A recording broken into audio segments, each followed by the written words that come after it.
우리에게 주신 하나님의 말씀 에스라서 6장 1절로 22절입니다. 한 절씩 교독하겠습니다. 이에 다리오 왕이 조서를 내려 문서창고 곧 바벨론의 보물을 쌓아둔 보물전각에서 조사하게 하여 이래도 한국에 나오고 성경에서 한국이라 말을 가지고 거기에 기록하였으되 고레스 왕 원년에 조서를 내려 이르기를 예루살렘에 있는 하나님의 성전에 대하여 이르노니 이 성전 곧 제사 드리는 처소를 건축하되 지대를 견고히 쌓고 그 성전의 높이는 60규빗으로 너비도 60규빗으로 하고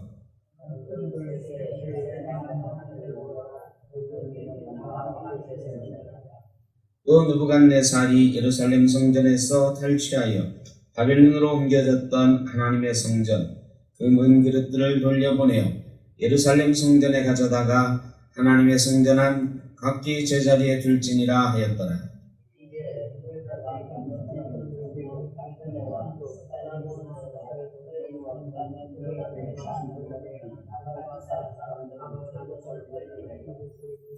하나님의 성전 공사를 막지 말고 유다 총독과 장로들이 하나님의 이 성전을 제자리에 건축하게 하라. 이라도 조서를 내려서 하나님의 이 성전을 건축함을 위하여 그가 유다 사람의 장로들에게 행한 것을 알리니 왕의 재산 곧 유브라데 강 건너편에서 거둔 세금 중에서 그 경비를 이 사람들에게 끊임없이 주어 그들로 멈추지 않게 하라. 또 그들이 필요로 하는 것 곧 하늘에 하나님께 드릴 번제의 수송아지와 수량과 어린 양과 또 밀과 소금과 포도주와 기름을 예루살렘 제사장의 요구대로 어김없이 날마다 주어 그들이 하늘의 하나님께 향기로운 제물을 드려 왕과 왕자들의 생명을 위하여 기도하게 하라. 내가 또 명령을 내리노니 누구를 막론하고 이 명령을 변조하면 그의 집에서 들보를 빼내고 그를 그 위에 매달게 하고 그의 집은 이로 말미암아 거름더미가 되게 하라. 아니 왕들이나 백성이 이 명령을 변조하고 손을 들어 예루살렘 하나님의 성전에 엎는데 그곳에 이름을 두신 하나님의 그들을 멸하시기를 원하노라. 나 다리오가 조서를 내렸느니 신속히 행할지어다 하였더라. 다리오 왕의 조서가 내림에 유브라데강 건너편 총독 다뜨네와 스달보스네와 그들의 동관들이 신속히 준행하니라.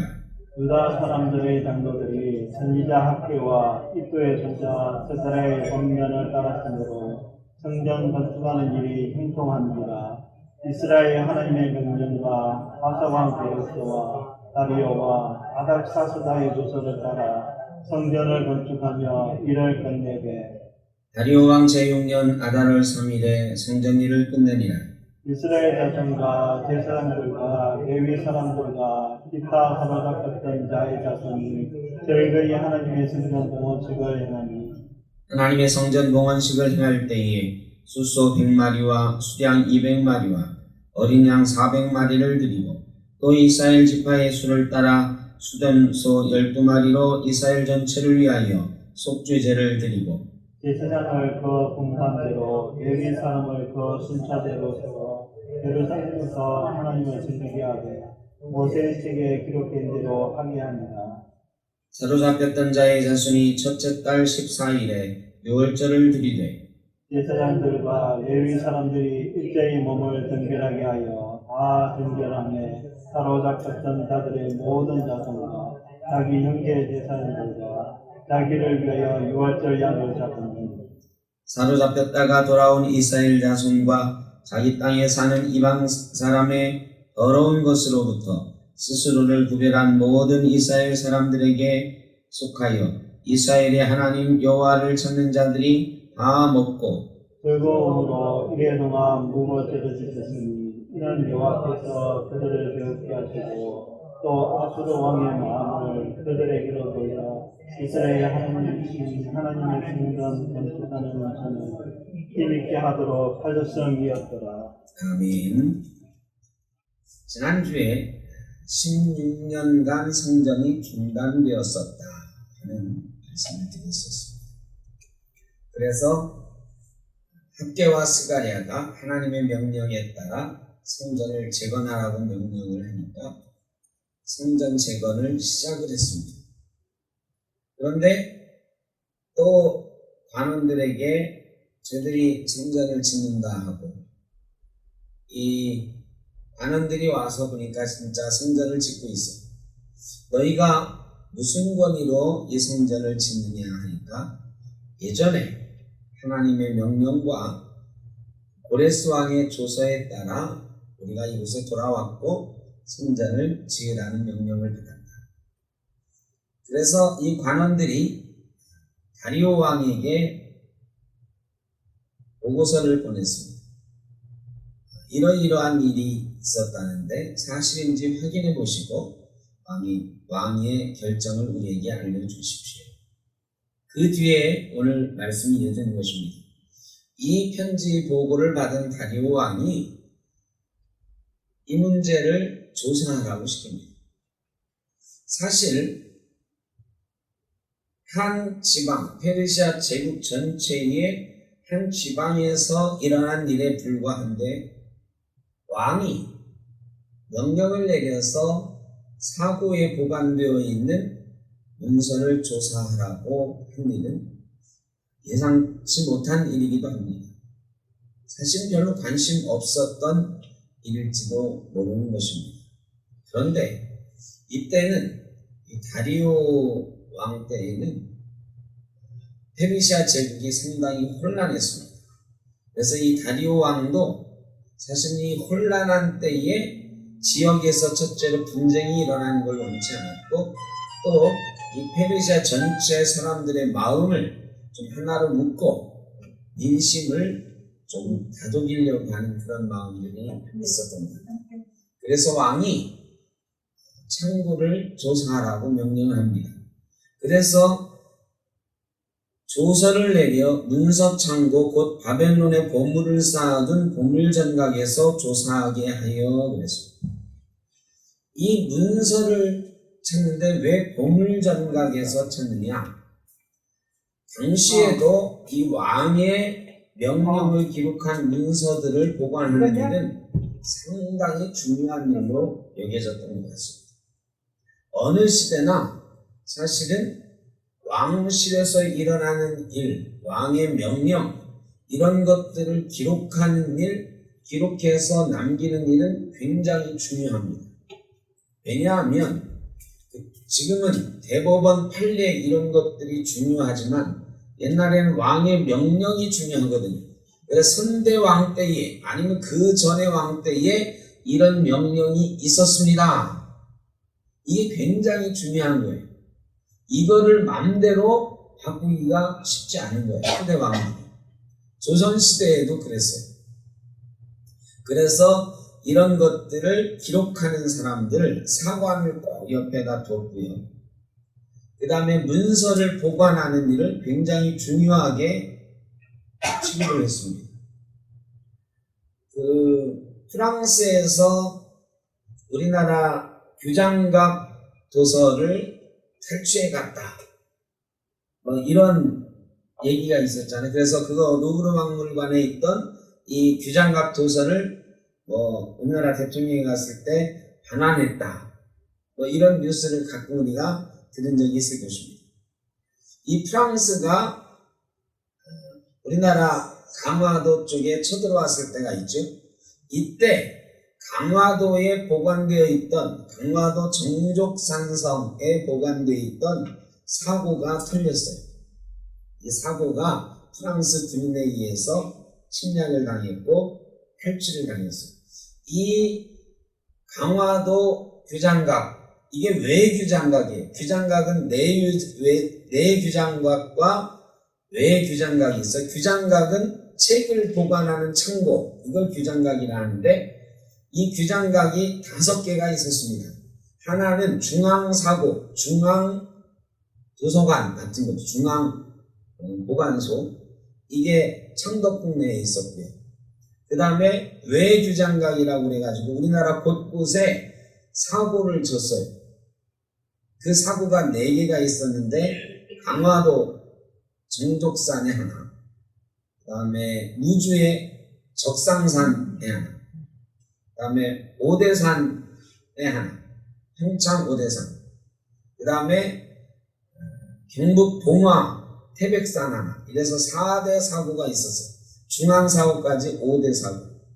여기에 조선 왕조실록이라고 하는 사관들이 역대 왕실의 역사를, 왕조의 역사를 기록한 책들을 보관했어요.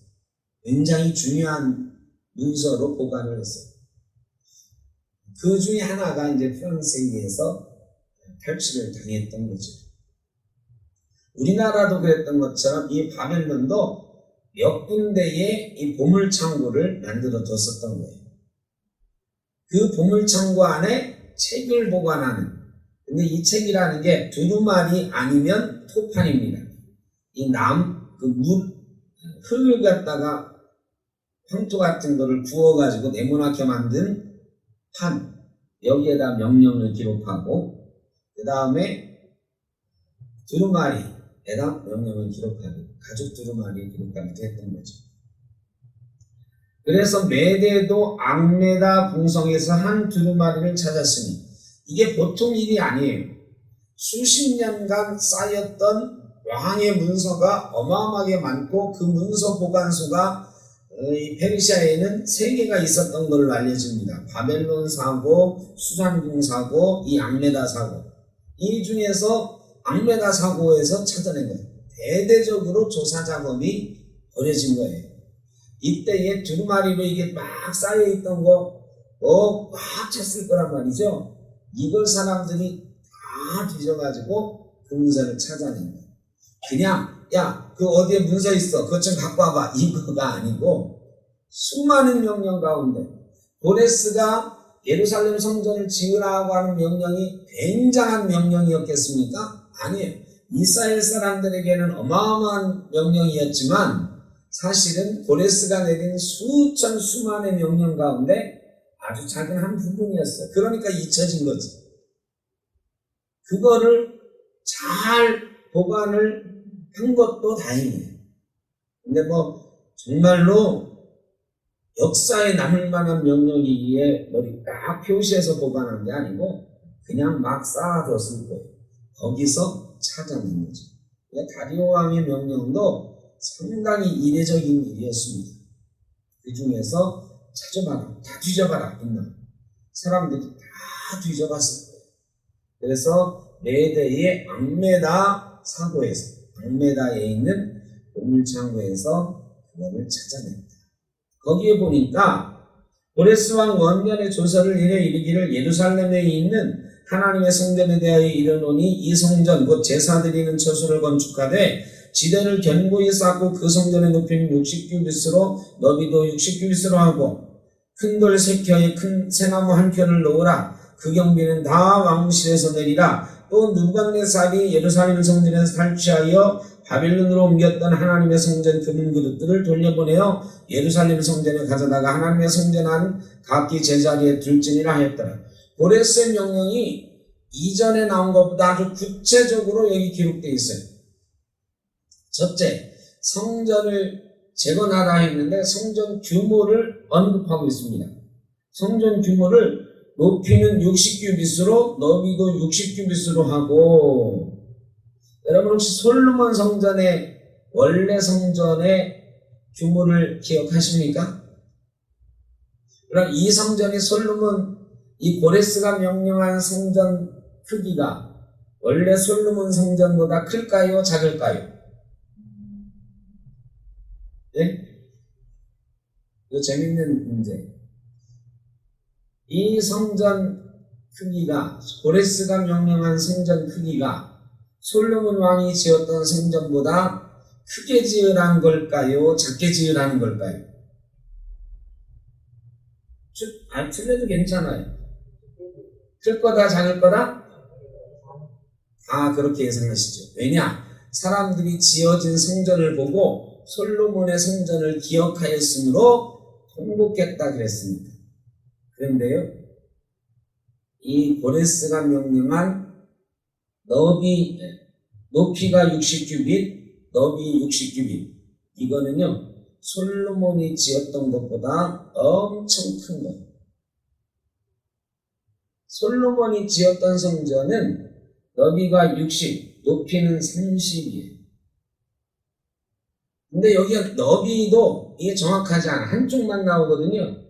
원래 이 가로가 이 길쭉한 걸 보면 이 길쭉한 부분은 60규빗, 요 좁은 요 폭은 20규빗이에요. 솔로몬 성전. 그러니까 우리 예배당하고 길이는 조금 더 길고 폭은 요거보다는 조금 짧아요. 높이는 우리 예배당이 고가 5m짜리인데 이 하리가 좀 있으니까 한 4m 50이라고 보면 솔로몬 성전의 높이는 9m였어요. 20m. 그러니까 우리 성전보다는 높이는 2배. 우리 성전, 그러니까 전체적으로 보면 우리 성전보다 조금 더 길고 높은 건물이 솔로몬 성전이었다. 그런데 이 고레스가 말한 거는요, 높이가 얼마? 60규빗. 60규빗이면은 25m예요. 정확히 말하면 한 27m쯤 돼요. 우리 성전의 높이에 한 5배는 돼요. 그러니까 어마어마하게 높은 거예요. 거기는 너비가 60규빗 돼 있는데 이 너비가 이쪽 너비인지 이쪽 너비가 이게 안 나와. 솔로몬 성전은 저 기른 게 60이었는데 이게 길이가 60이고 높이가 60이니까 이해가 잘 안 되거든요. 제 생각에는 요 너비가 60이었을 거예요. 고레스가 명령한 거. 원래 20규빗이었거든요. 20규빗의 3배예요. 이 너비를 3배로 하고 높이는 2배로 하라. 길이도 내 생각이 더 길었을 거예요. 어마어마하게 더 크게 지어라 한 거예요. 어마어마하게 더 크게 지어. 솔로몬 성전이 얼마나 컸는지를 고레스가 알았을까요? 몰랐을까요? 당연히 알았죠. 예루살렘 성전에 대해서 조사했으니까 느부갓네살이 가져온 그릇이 있었다는 것도 알고 성전 크기도 거기 이스라엘 사람들 제사장한테 물어보면 바삭하게 알잖아요. 포로 중에 성전 아는 사람 불러와봐. 성전에 대해서 다 조사하고 들은 거예요. 야, 그런데 솔로몬 왕이 지은 게 그렇게 대단해? 나는 솔로몬보다 어때요? 솔로몬은 작은 나라의 임금이었고 자기는 대제국의 왕이야. 대제국의 왕이 성전을 지으라고 지금 하사하는 건데 옛날 솔로몬 성전만하게 지을 수 있어? 훨씬 더 크게 져. 이런 거예요. 사람들이 솔로몬 성전 짓는데도 7년이나 걸렸어요. 재물도 어마어마하게 들어갔습니다. 그랬더니 왕이 2번째 명령, 모든 경비는 어떻게 하라? 왕실에서 내리라. 왕실에서 내리라. 여러분, 금은보화를 다 주고 또 예루살렘에서 가져왔던 그릇 같은 거 다 보내고 그거로 끝난 게 아니에요. 건축비 들어가는 대로 다 어떻게 하라? 왕실에서 내리라. 이건 왕실 창고에 있던 금은보화를 꺼내서 준 게 아니고 8절에 그 답이 나와요. 이 다리오 왕도 고레스의 조서를 보고 그렇게 명령하거든요.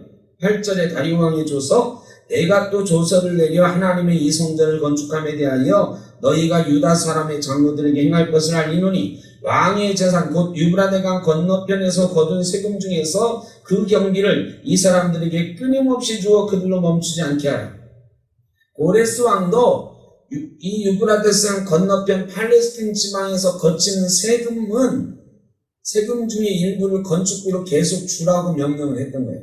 왕실의 재산으로 본 거죠. 그것도 왕실로 들어오는 재산 왕실에 왔다가 가는 게 아니고 아예 거기서 쓰라고 해. 필요한 만큼 갖다 쓰라고 해. 이렇게 한 거죠.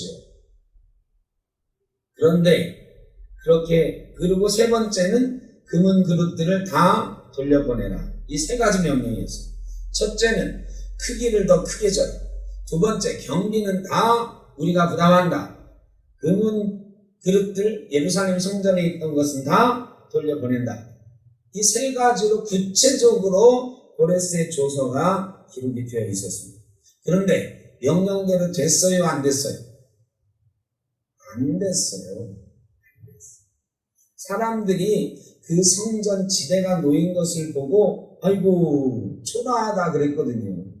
고레스 왕이 지대를 높이 쌓고 이걸 넓게 높게 하라 해서 그거대로 기초를 놓았으면 사람들이 뿌듯했을 거예요. 아, 솔로몬 성전보다 더 크게 짓네. 드디어 이 나라가 회복되는 거야. 이런 뿌듯함이 있었을 건데 안 됐어요. 왜 그랬을까요? 전에도 말씀드렸지만 고레스 왕이 이렇게 명령을 하고 그 명령대로 지켜지는지 잘 봐라, 감독해라, 막 이런 게 아니에요. 이스라엘 사람들 4만 명 보내놓고 스룹바벨에게 그렇게 하라고 하고 처음에는 협력하라고 주변 관원들에게 얘기했겠죠. 그런데 그렇게 해놓고는 잊어버리는 거죠. 그냥 그거는 페르시아 전체 제국 중에 아주 작은 한 지방의 일이었어요. 고레스는 그 뒤에 전쟁하느라고, 전에도 말씀드렸잖아요. 전쟁의 왕이었어요. 고레스는 정복전쟁, 막 그리스 쳐들어가고 영화 300에 나오는 그런 왕이라고 했잖아요. 이 고레스는 대단한 전쟁 광이라고까지는 못해도 전쟁을 통해서 이 영토를 넓히는 데 욕심이 많은 왕이었어요. 그러니까 그거는 잊어버렸어요. 이 전쟁 와중에는 전쟁이 또 이 페르시아 왕이 목표한 대로 잘 됐으면 몰라. 근데 그리스하고 한번 해서 300에서 졌잖아요.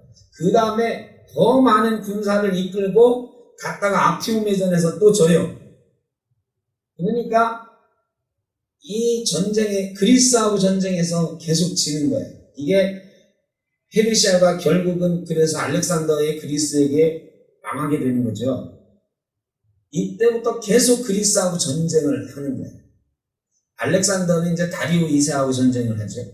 그러니까 그때 이 크세르크세스라고 하는 이 고레스 때부터 계속 그리스랑 전쟁하는 거예요. 전쟁에서 이기면 모든 것이 좋아요.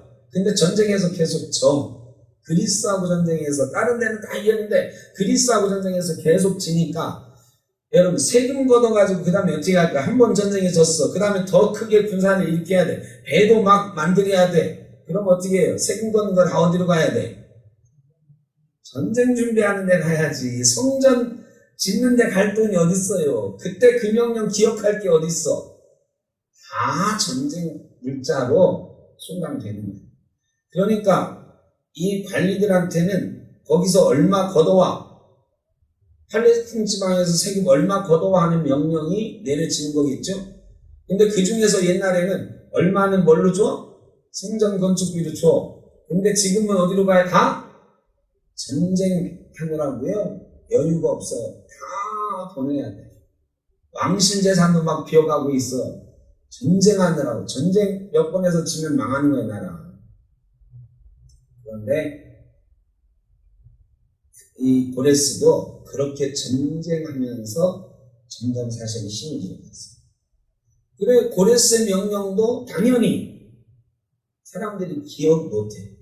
온통 전쟁 물자 되느라고 세금 다 갖다 바치기 바빠요. 거기 있는 관리들이 이스라엘 성전 짓는 거 세금 안 줘. 그러니 자, 포로에서 귀환했어. 이제 자기들 살기도 정신없어요. 그런데 성전을 그렇게 넓게 지어야 되는데 져요, 못 져요? 못 져요.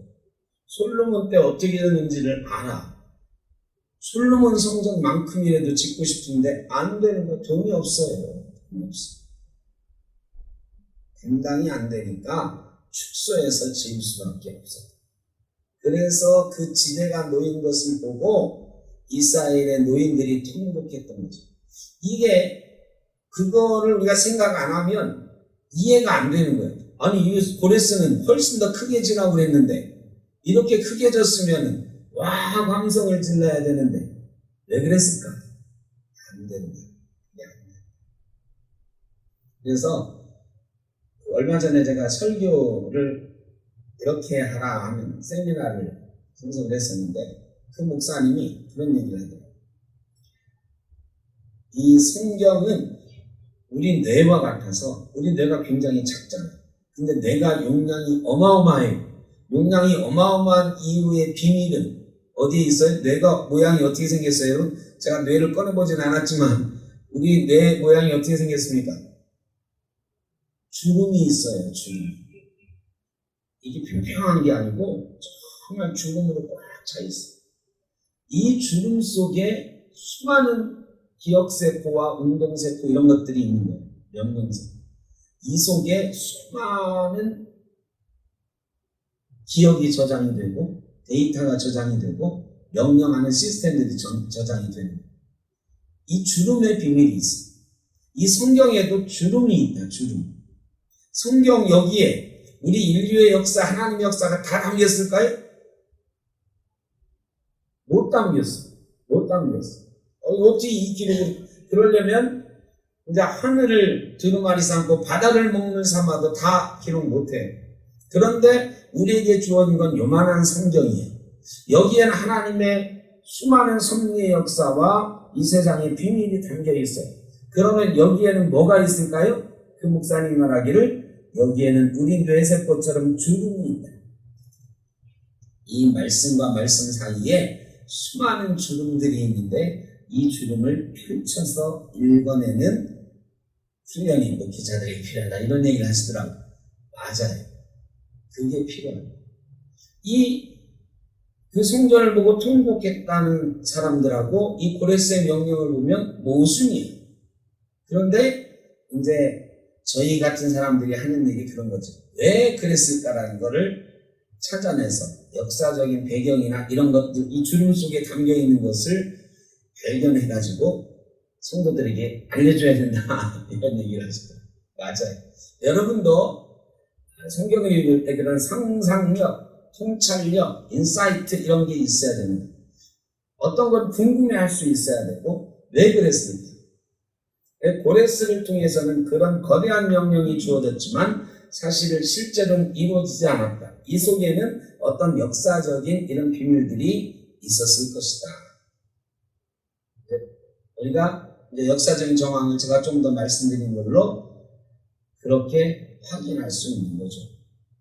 그래서 원래 고레스는 크게 지어야 모든 비용을 다 대주라고 했는데 실제로는 그렇게 되지 않았습니다. 그래서 어쨌든 다리오 왕도 세금에서 경비를 줘라 했어요. 그런데 실제로는 그 당시에는 이제 빨리 지어라, 신속히 지으라는 명령도 같이 주어졌거든요. 이스라엘 사람들은 이미 기초를 놨었고요. 그 기초를 헐고 다시 고레스 왕의 명령처럼 크게 지을 엄두는 못 냈어요. 왜? 16년이나 중단이 됐었는데 지금은 빨리 짓는 게 시급해요. 그래서 기초 놓인 것만큼만 빨리 완공을 한 것입니다. 그래서 그렇게 완공된 것이 스룹바벨 성전이에요. 이 스룹바벨 성전은 그 뒤로 AD 70년에 티토에 의해서 예루살렘이 무너지고 유대전쟁에서 유다가 지고 마사다에서 모든 사람들이 죽고 예루살렘 성전의 모든 돌 하나도 남김없이 허물어진 때까지 이 스룹바벨 성전이 유지가 됩니다. 헤롯이 40년간 이 성전을 어마어마하게 졌잖아요. 이렇게 해서 우리 예수님 당시의 성전은 헤롯 성전이라고 하는데 헤롯이 이 성전을 허물고 진 게 아니에요. 스룹바벨 성전이 허물어졌다라고 하는 역사적인 기록은 없습니다. 그런데 헤롯이 허물고 졌을까요? 아니요. 헤롯이 이두메 사람, 이방 사람인데 유대의 왕이 된 사람이거든요. 그런데 어떻게 그 성전을 허물겠어요? 이스라엘 사람들의 환심을 살려고 성전을 지은 사람인데 그 성전을 허물었다? 난리 난 거죠. 그럼 어떻게 했을까?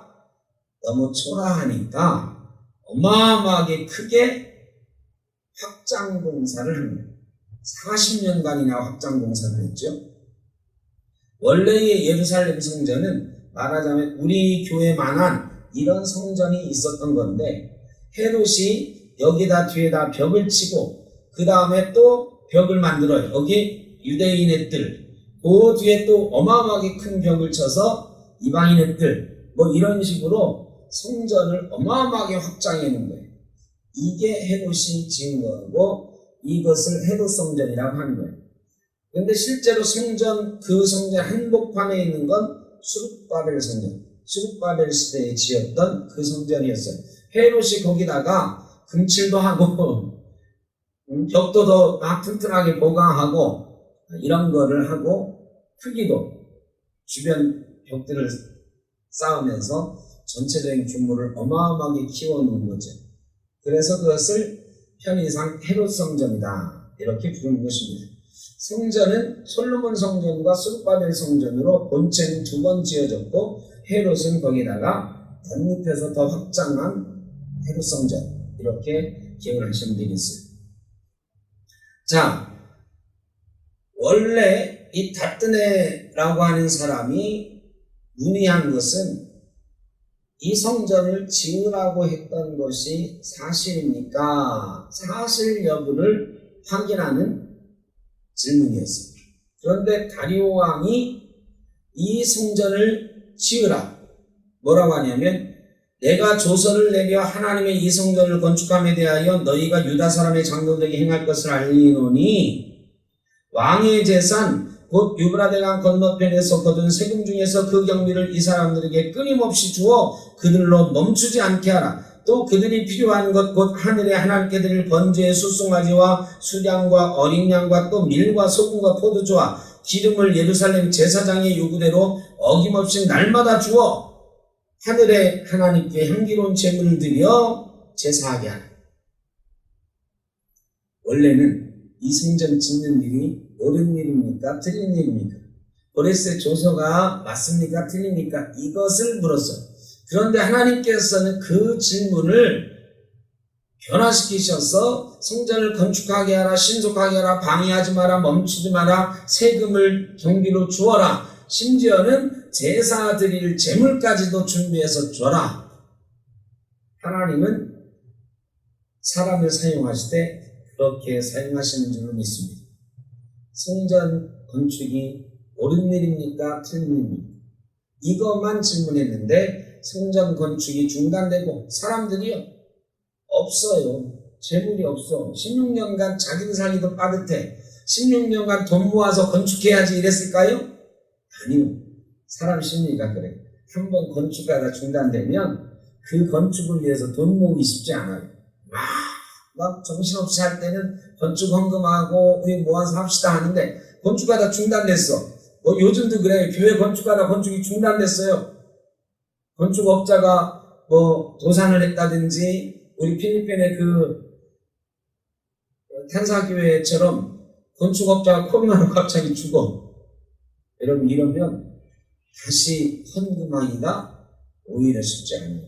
그러면 우리가 중단했다가 다시 건축될 날을 기다려서 잘 준비해가지고 합시다. 이렇게 안 돼요. 다시 자기 삶으로 한번 돌아가면 다시 건축하기 어려워요. 요즘도 다 그래요. 성전 건축은 시작했으면 빚을 내서라도 어쨌든 마무리를 빨리 해야 돼. 그래야 사람들이 으쌰으쌰 하면서 헌금도 하고 하는데 중단하고 한참 있다 합시다. 중단하고 한참 있다 합시다. 천주교가 그런 식으로 하죠. 천주교는 전 세계 조직이 하나이기 때문에 그게 가능합니다. 퀼른에 있는 퀼른 대성당 아직도 완공이 안 됐어요. 600년간 짓고 있어. 600년간. 물론 어마어마해요. 그런데 돈이 모아지면 짓고 돈이 또 모아지면 짓고 이러니까 600년간 짓는 거예요. 아마 우리 개신교에서 그거 짓자 그랬으면 10년이면 졌을 거려. 제 생각에 그래. 제 생각에. 이게 어려운 거예요. 근데 다리오 왕의 조서를 통해서 어쨌든 신속하게 건축이 이루어져요. 건축에 필요한 경비들이 해결이 돼요.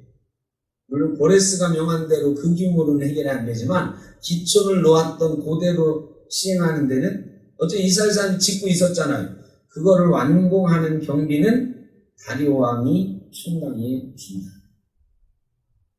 어쨌든 하나님은 이렇게 일을 이루어 가신 것입니다. 어려워요. 다시 벽에 부딪혔어요. 그런데 하나님께서 사람을 사용하신데 다뜨네를 사용하시고 다리오 왕을 사용하셔서 그 성전 건축을 신속하게 완공되도록 모든 조건을 허용하신 것입니다. 우리 인생이 어려움에 부딪힐 때가 있습니다. 어려움에 부딪힐 때 있어요. 그런데 우리가 하나님께 기도하고 하나님이 명령하는 것을 학개와 스가랴를 통해서 그 명령 들었잖아요. 그 명령에 담대하게 순종하고 나가면 하나님께서 필요한 것들은 채우시는데 우리가 생각했던 것 이상으로 채우시고 일을 이루어 가시는 줄로 믿습니다.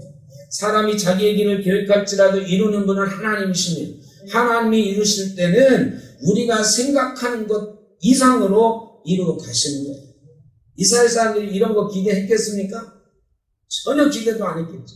그저 허락만 해주면 좋겠다 했는데 모든 문제가 다 한꺼번에 해결이 되는 거예요. 거기다가 제사 드리는 품목까지도 양과 염소 이런 재물까지도 해결이 다 됐어요. 하나님은 그렇게 이루어 가십니다. 이런 하나님을 믿고 하나님의 명령에 순종하는 사람에게 하나님의 역사를 이루어 가시는 거예요. 여러분, 학개와 스가랴가 명령했을 때 이스라엘 사람들이 움직이지 않았다면 이런 일이 일어났을까요? 학개와 스가랴가 하나님의 명령을 전했어요. 그런데 이스라엘 사람들이 우리 지금 못 져요. 이 여건도 안 돼요. 저 사람들이 방해가 이렇게 심한데 안 됩니다. 이랬으면 성전의 역사는 이루어지지 않았을 거예요. 그런데 이스라엘 사람들이 학개 스가랴의 명령을 듣고 일어났습니다. 그래, 우리가 지어야지, 성전 완공해야지. 어렵고 힘들지만 다시 모여서 하나님의 일을 시작했더니 하나님께서 다리오 왕을 통해서 그들의 일을 완성해 가시는 거예요. 사람이 먼저 하나님의 명령에 응답하고 시작하면 일을 이루시는 분은 하나님이신 줄로 믿습니다. 14절 말씀 같이 보겠습니다. 14절 다 같이 시작. 유다 사람의 장로들이 선지자 학개와 이도의 손자 스가랴의 권면을 따랐으므로 성전 건축하는 일이 형통한지라. 이스라엘 하나님의 명령과 바사왕 고레스와 다리오와 아닥사스다의 조서를 따라 성전을 건축하며 일을 끝내되. 하나님의 명령에 따라 학개와 스가랴의 권면을 따랐다. 그러므로 성전 건축하는 일이 형통하니라. 이 사람들이 학개와 스가랴의 권면을 따라서 성전 건축을 시작했어요. 그랬더니 나머지 일이 형통하게 된 것이라고 성경은 기록하고 있는 것입니다. 여러분, 우리가 다 계획해놓고 이렇게 하면 이거 우리가 다 할 수 있어. 이렇게 할 수 있는 일은 많지 않아요. 그런데 하나님의 명령에 따라서 우리가 순종하여 시작하면 이루시는 분은 하나님이시다. 오늘 이 말씀은 분명하게 말씀하고 있는 것입니다. 보면 하나님의 명령과 바사왕 고레스와 다리오와 아닥사스다의 조서를 따라, 아닥사스다는 사실은 상관이 없는 사람인데 아닥사스다가 나중에 이스라엘 사람들에게 이 성전 제도에 대해서 상당히 아주 좋은 정책을 써줍니다. 그래서 이 에스라서를 기록할 때의 왕이 아닥사스다였기 때문에 그 왕에 대해서 존중하는 의미로 아닥사스다 이름을 넣어준 것 뿐이고, 실제는 고레스와 다리오 왕의 성전 건축에 관계된 거죠. 이 사람들을 들어서 하나님이 사용하신 거예요. 그러니까 우리가 하나님의 일을 시작하면 하나님께서는 나머지 일을 다 형통하게 해나가신다. 오늘 이 말씀 하나만 기억하시면 됩니다. 우리 일이 막혔어도 하나님께서 지금 무엇을 원하실까 생각하고 진행하면 하나님께서 이루시는데 세상 사람들을 사용해서도 이루시는 줄로 믿습니다. 하나님이 필요한 건 다 동원하셔서 이루어 가시는 거예요. 특별히 고레스 왕, 다리오 왕은 이방의 왕들. 물론 이 사람들의 꿍꿍이는 다른 데 있었어요. 다리오가 그래요. 뭐라고 하냐면 왕과 왕자들의 생명을 위하여 기도하게 하라. 그러니까 이 땅에 있는 모든 성전에서 나와 내 자식들을 위해서 기도하게 하라 하는, 제가 설교 시간에 잠깐 말씀드렸지만 예수 안 믿는 남편도 예수 믿는 부인한테 나 오늘 중요한 일 있어 기도해, 이런 것처럼 이 왕들도 하여간 지역에 있는 모든 신들이, 그 신을 섬기는 사람들이 나와 왕자들을 위해서 기도하면 설마 나쁜 일이 생기겠어? 좋은 일이 생기면 생겼지? 이런 마음으로 한 거예요. 그러니까 그런 꿍꿍이가 있어요. 그냥 무조건 이스라엘 사람들을 도와주는 게 아니에요. 자기 나름대로의 꿍꿍이도 있지만 어쨌든 하나님께서는 그런 사람들의 그런 마음까지도 이용하셔서 하나님의 일을 이루어 가신 것입니다. 우리가 그래서요, 좀 다른 얘기이긴 한데 로마서 13장에 보면 하늘의 권세에 복종하라 이런 얘기가 있는데, 사실은 이 땅에 세워진 이 권세 가진 사람들에 대해서 우리가 기도해야 되는 책임이 있습니다. 하나님께서 그 사람들을 통해서 하나님 나라의 일을 이루어 가게 해달라고 기도해야 되는 책임이 우리에게 있는 것입니다. 물론 때때로 그 사람들이 하나님의 뜻에 반하고 백성들의 뜻에 반하는 일을 해나가기도 해요. 그런 때는 우리가 강력하게 항의도 하고 저항도 해야 되겠지만, 본질적으로는 하나님께서 세상의 권력자들도 하나님의 뜻을 이루어가는 도구로 사용하실 때가 있다는 것을 기억하고 그 사람들이 하나님의 도구가 되기 위해서 기도해야 됩니다. 그래서 대표 기도하는 사람이나 저도 가끔 기도할 때 그분들이 하나님의 뜻을 알게 하시고, 예수 안 믿는 사람이 하나님의 뜻을 어떻게 알아? 그런데 하나님께서 그들의 마음을 움직이셔서 하나님의 도구로 사용하시게 되는 거예요. 그러면 그들은 하나님의 뜻을 부지불식간에 행하게 되는 거거든요. 그래서 우리 대통령이나 위정자들이나 참 꼴보기 싫은 국회의원들이 많지만, 그분들이 하나님의 뜻을 집행하는, 하나님의 뜻을 이루어가는 도구가 될 수 있게 해달라고 우리는 열심히 기도해야 되는 책임이 있습니다. 그러면 하나님께서 하나님의 뜻을 그들을 통해서도 이루어 가실 때가 있는 것입니다. 어쨌든 다리오와 고레스를 통해서 하나님께서 이 수르바벨 성전을 건축하게 하셨습니다. 그 다음에 이제 유월절 지키는 장면이 나와요. 유월절을 지키는 장면은 아주 특별한 것입니다. 이스라엘 백성들에게 있어서 유월절을 지킨다고 하는 것은 역사적으로 굉장히 중요한 일이 있을 때, 개혁할 때, 이런 때 반드시 유월절을 지켰어요. 히스기야 왕이 개혁할 때, 요시야가 개혁할 때 성전을 청결하게 하고 나서 먼저 한 일이 뭐냐? 유월절을 지키고, 이 유월절을 지킨다고 하는 의미는 하나님에 대한 우리의 순수한 신앙을 회복한다는 의미가 있어요. 유월절로부터 이스라엘의 역사가 시작됐습니다. 출애굽할 때의 이 유월절로부터 하나님의 역사가 시작이 됐어요. 그것을 기억하고 하나님의 백성으로 돌아가겠다고 하는 의미가 유월절에 있는 거예요. 우리에게도 유월절이 있는 거죠. 저와 여러분에게도 특별한 일이 있을 때 하나님께로 돌아가야 된다라고 하는 뭔가 특별한 이벤트가 있어야 돼요. 사람마다 다르지만 여러분에게도 하나님을 내가 처음 믿었을 때에 가졌던 경험, 내가 어려웠을 때 영적으로 경험했던 그런 경험들이 있어요. 이 경험들을 다시 회복하는 게 우리의 숙제예요. 얼마 전에 제가 통계 자료를 하나 봤는데, 우리 성도들의 80% 이상이, 특별히 중직자들의 80% 이상이 예전에 했던 영적 경험을 다시 하고 싶다, 이런 응답을 하시더라고요. 그러니까 예전에 다 경험이 있어요. 우리도 출애굽의 경험이 있고 유월절과 같은 인생의 전환의 경험이 있어요. 그런 영적인 충격과 경험을 다시 해보고 싶다라고 하는 열망들이, 이게 영적인 갈망, 이런 갈망들이 다 있어요. 그 갈망으로 돌아가려면 이런 일들이 있어야 돼요. 하나님의 명령에 순종하여 어렵고 힘들지만 일어나야 되고, 하나님께서 역사하시는 유월절과 같은 역사를 경험하고 유월절 제사를 드릴 수 있어야 되는 거죠. 먼저 우리가 하나님께 순종하고 나가는, 회개하고 하나님 앞에 명령에 순종해서 일어나는 게 첫 번째. 그거 없으면 다시 유월절 제사를 회복하기가 어렵습니다.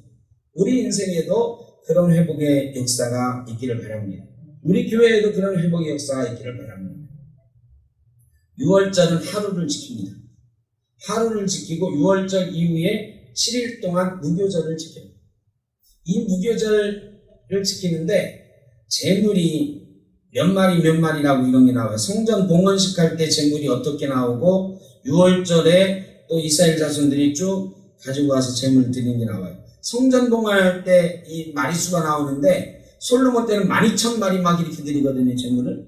솔로몬 시대하고 비교할 수 없는 빈약함이 있어요. 그러나 재물의 많고 적음에 따라서가 아니라 하나님께서 이 성전을 봉헌하는 이스라엘 사람들을 축복하시고 복 주셨다. 그 다음에 21절에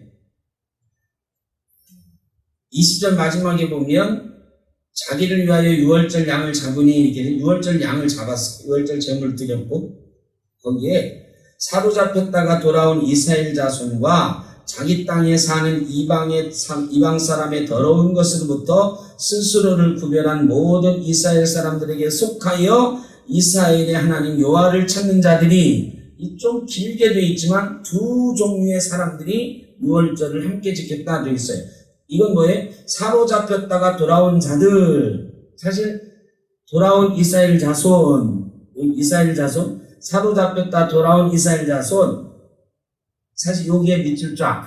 그 다음에 쭉 가가지고 자기 땅에 사는 이방 사람의 더러운 것으로부터 스스로를 구별한 모든 이스라엘 사람들에게, 그러니까 여기 이스라엘 사람들은 아니에요. 이건 설명이에요. 에게에 속하여, 이건 괄호치고 어디로 연결하느냐? 이스라엘의 하나님 여호와를 찾는 자들이 이거예요. 그러니까 이방 사람의 땅에 살지만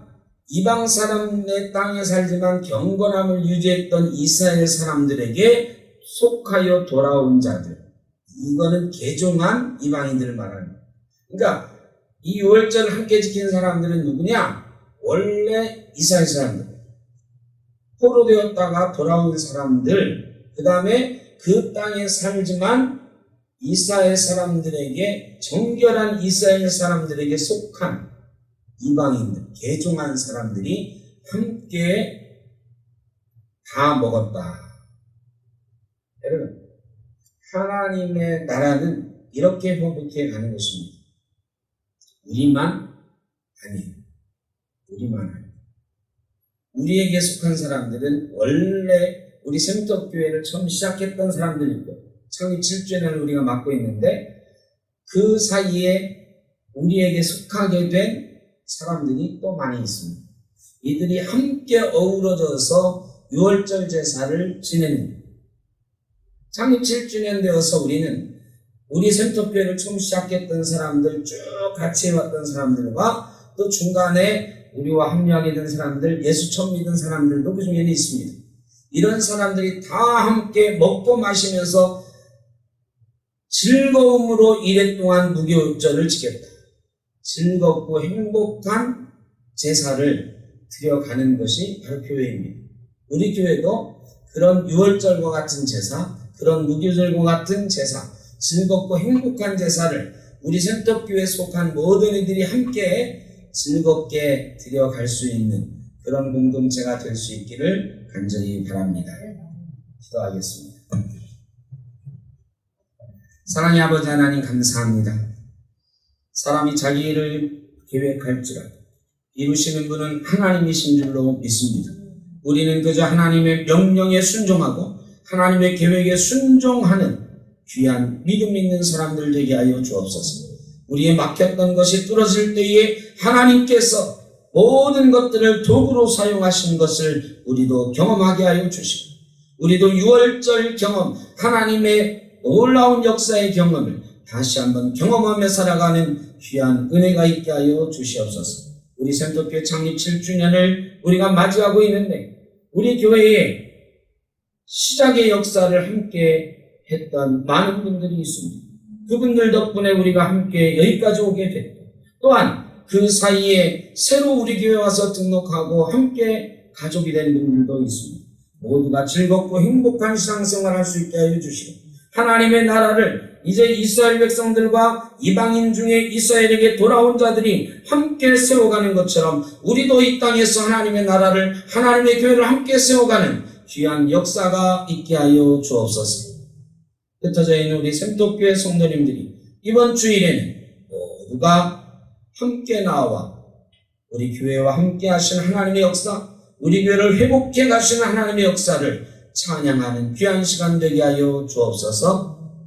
어려움 당하는 이들 특별히 기억하여 주시고 어루만져 주시고 어떤 어려움 가운데 있을지라도 하나님을 찾는 하나님의 역사를 경험하는 성도님들 되도록 주님 인도하여 주옵소서. 이 나라와 이 민족을 지켜주시고 이 땅의 지도자들을 지켜주셔서 고레스처럼 다리오처럼 하나님의 도구로 사용되는 귀하고 아름다운 지도자들이 되도록 주님 복내려 주옵소서.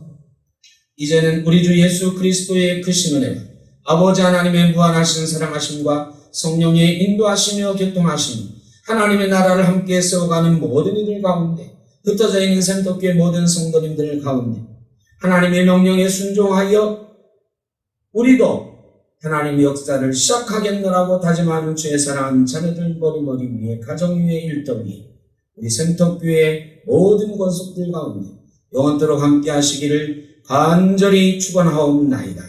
아멘.